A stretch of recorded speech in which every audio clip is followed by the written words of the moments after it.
America ने कहा है कि वो ईरान के साथ 2015 के जौहरी मुआहदे की बहाली के करीब पहुंच गया है। कुछ मसलों पर बातचीत बाकी है। फरीकीन की रजामंदी के बाद मुआहदा बहाल होने का इम्कान है। ईरान को उम्मीद है कि पाबंदियों के खात्मे से उसकी मुश्किलात की शिकार मईशत को बड़े पैमाने पर फरोग मिलेगा।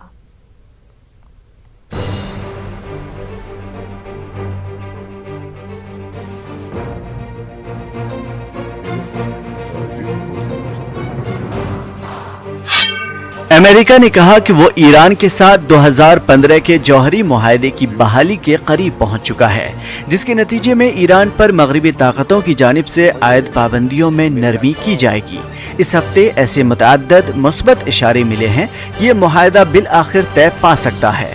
इस सिलसिले में एक अहम पेशरफ्त गुज़िश्ता रोज हुई जब ईरान में बरसों की नजरबंदी के बाद 2 ईरानी नजाद बरतानवी शहरियों को रिहा कर दिया गया। ईरानी नजाद बरतानवी बाशिंदों नाज़नीन ज़गारी रेडक्लिफ और अनुषा अशूरी की रिहाई सफारती पेशरफ्त के तौर पर देखा जा रहा है। नाज़नीन के शौहर रिचर्ड रेडक्लिफ ने AFP को बताया कि मुझे खुशी हुई कि मसाइल हल हो गए।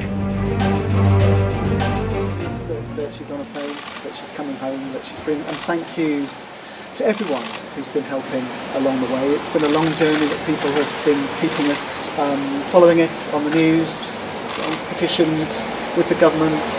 I've said some rough things over the years, but in the end, she's coming home.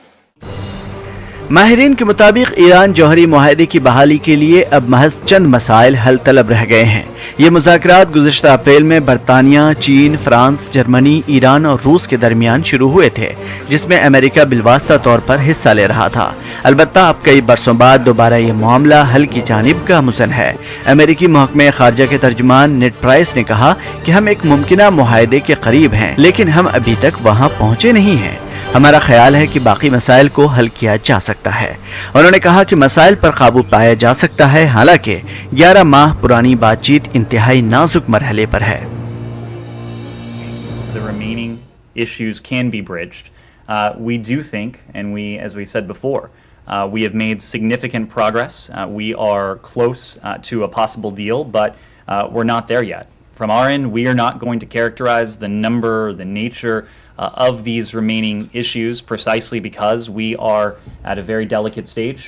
We want to do everything we can to see to it that to determine if a mutual return to compliance with the JCPOA. Vienna मुज़ाकरात की वफूद मुआहदे के मतन पर बातचीत के लिए तैयार थे, लेकिन ये पेशरफ्त उस वक्त रुक गई जब रूस ने इस जमानत का मुतालबा किया कि यूक्रेन पर उसके हमले के नतीजे में मगरिबी पाबंदियों के बावजूद ईरान के साथ उसकी तिजारत को मुतासर नहीं किया जाएगा। रूसी वजीर खारजा सरगेई लारोफ ने इशारा दिया कि रूस को वाशिंगटन से तहरीरी जमानतें मौसूल हुई हैं। Показывают те колоссальные масштабы нелегитимной деятельности Соединенных Штатов по распространению своих военно-биологических лабораторий по всему миру. Сотни таких лабораторий, в том числе почти 30 на одной Украине, и многие созданы.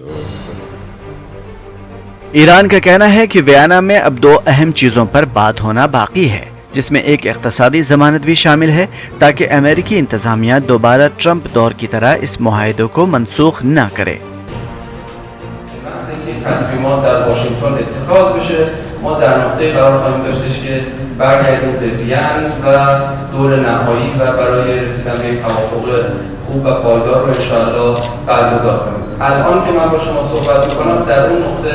قرار نداریم و منتظر هستیم که پاسخ ایالات متحده رو ईरान ने हमेशा जौहरी हथियार तैयार करने की कोशिशों से इनकार किया है और कहा है कि वो आलमी ताकतों के साथ पुराने मुआहदे की बहाली का खैर मकदम करेगा, जिसमें इक़्तिसादी पाबंदियों में नरमी के बदले उसकी जौहरी सरगर्मियों को महदूद किया गया था। ईरान को उम्मीद है कि पाबंदियों के खात्मे से उसकी मुश्किलात की शिकार मईशत को बड़े पैमाने पर फ़रोग़ मिलेगा। Bureau report, news 18 Urdu.